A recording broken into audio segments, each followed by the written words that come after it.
欢迎来到热点新闻频道，请订阅并关注以获取最新资讯。丁禹兮这波玩命式演技，把古装剧的体面撕得稀碎。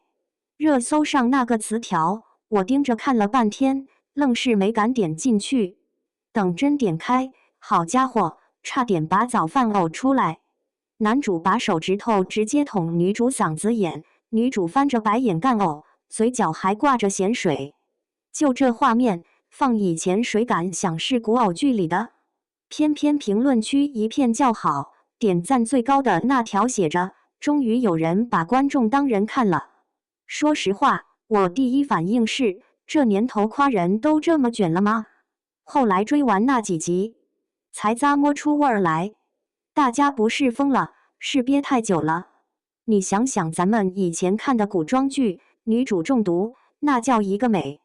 嘴唇微紫，眉头轻蹙，靠在男主怀里，像朵被雨打湿的牡丹。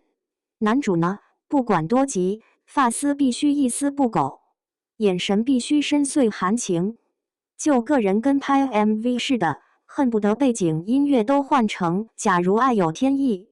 我当时就觉得不对劲，人命关天的时候，谁还有心思管自己哪个角度好看？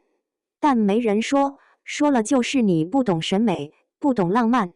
结果花开锦绣直接把这层窗户纸捅破了。女主傅庭云中毒，躺地上脸色灰败，呼吸都带喘。男主赵灵冲进来，第一件事不是深情呼唤，不是把脉沉思，是直接上手抠嗓子眼，催吐，催不出来怎么办？抓起旁边的泔水桶就往女主嘴里灌。那桶泔水隔着屏幕都感觉馊味飘过来了。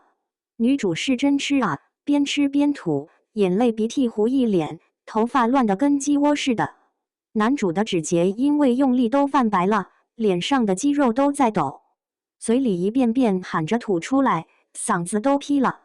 你说这画面美吗？丑死了，狰狞的要命。可就是这份丑，把我看得鼻头一酸。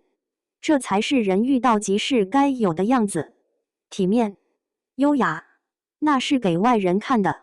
真到了命悬一线，你的本能反应就是怎么把人救活，什么姿态难堪不难堪的，根本顾不上。演女主的小姑娘也真豁得出去，那催吐的反应，弓着背，生理性的眼泪狂飙，半点没给自己留余地。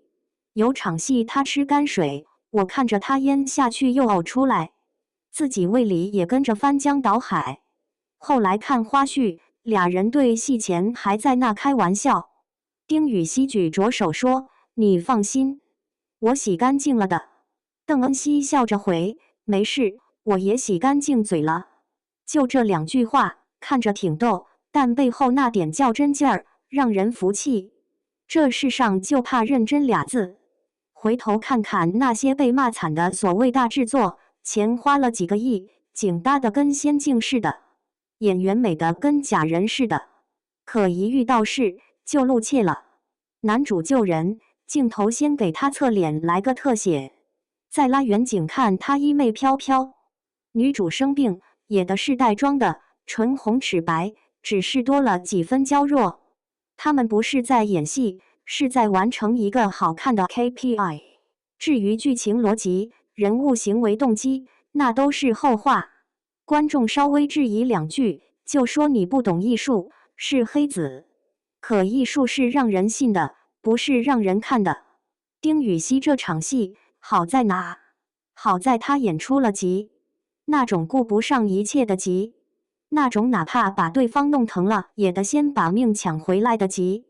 他把一个大家公子的金贵全丢了，丢得干干净净，反倒把人物骨子里的那股血性给捞了上来。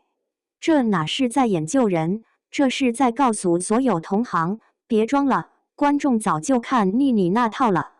其实观众要的从来不多，不是什么炸裂演技，也不是什么神仙颜值，就希望你在那个情境下做个正常人，该慌就慌，该丑就丑，该拼就拼。花开锦绣这一下，算是把内娱古偶那块遮羞布扯下来了。以后再有人拿工业糖精糊弄人，观众不买账了，这嘴巴被养刁了，就回不去了。